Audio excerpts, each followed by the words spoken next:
Kisah manusia yang mampu menaklukkan petir tercatat dalam legenda di Indonesia. Tokoh dalam kisah itu adalah Ki Ageng Selo, yang makamnya terletak di Desa Selo, Tawangharjo, Grobogan, Jawa Tengah. Lokasi makam berjarak sekitar 10 km dari kota Purwodadi.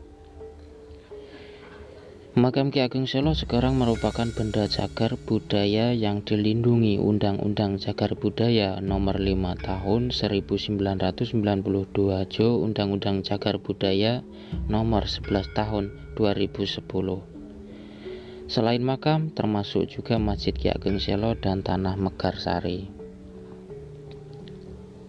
Jejak Ki Ageng Selo tercatat sejarah. Sosoknya disebut sebagai keturunan Raja terakhir Majapahit Brawijaya. Dari garis Ki Ageng Getas Pendowo, Ki Ageng Selo juga diketahui sebagai guru pendiri Kesultanan Pajang, Sultan Adiwijaya. Hidup sederhana sebagai petani, Ki Ageng Selo memperdalam ilmu filsafat dan agama, sehingga memiliki pengaruh yang kuat dalam tatanan kehidupan masyarakat.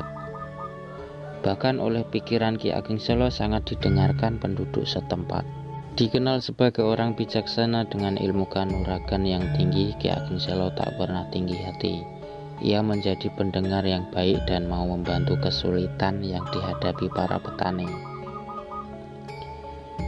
Sebagai desa yang subur dan lumbung padi, suatu ketika keresahan petani muncul disebabkan lahan petani menjadi lokasi sambaran petir.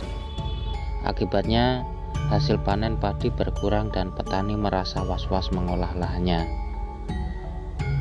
Suatu hari, saat sedang menggarap lahan sawahnya, cuaca mendung dan turun hujan.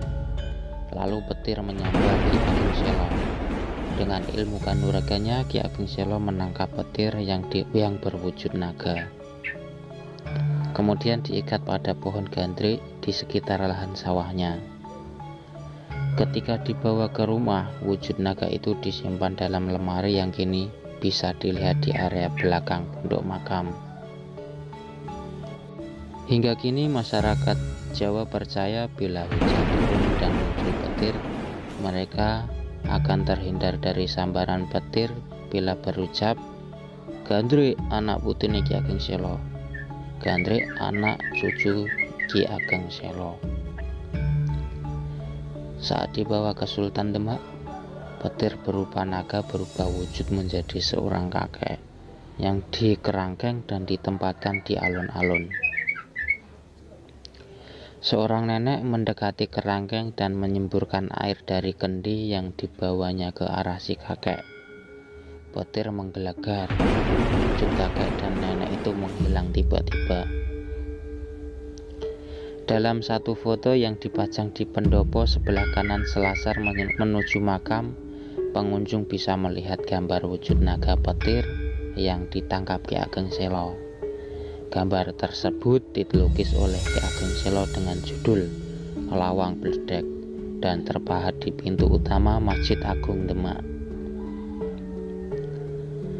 Letak makam Ki Ageng Selo berada di area belakang masjid, sehingga peziarah harus melewati jalan di samping masjid, menyusuri jalan selasar yang berujung pada pondok yang didominasi warna hijau. Dalam itulah makam Ki Ageng Selo tersimpan. Area selasar juga menjadi wilayah yang jangan lupa untuk dilihat peziarah, karena terdapat silsilah lengkap dari Ki Ageng Selo yang tersimpan dalam pendopo. Sebelum menyusuri selasar, pada dinding bangunan sebelah kanan jalan masuk selasar, peziarah bisa melihat 7 pepali larangan Ki Ageng Selo yang dinarasikan dalam Sekar Metsopat Dandang Gulo. Tertulis, "Pepaliku hargailah supaya memberkahi lagi pula selamat serta sehat." Larangan memetik tanaman yang ada di dalam wilayah makam juga harus dipatuhi peziarah, terutama pohon gandrik yang terdapat di sekitar pondok makam.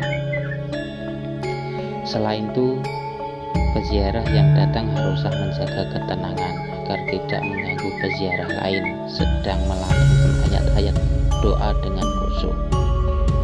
Oke, cerita ini sampai di sini dulu.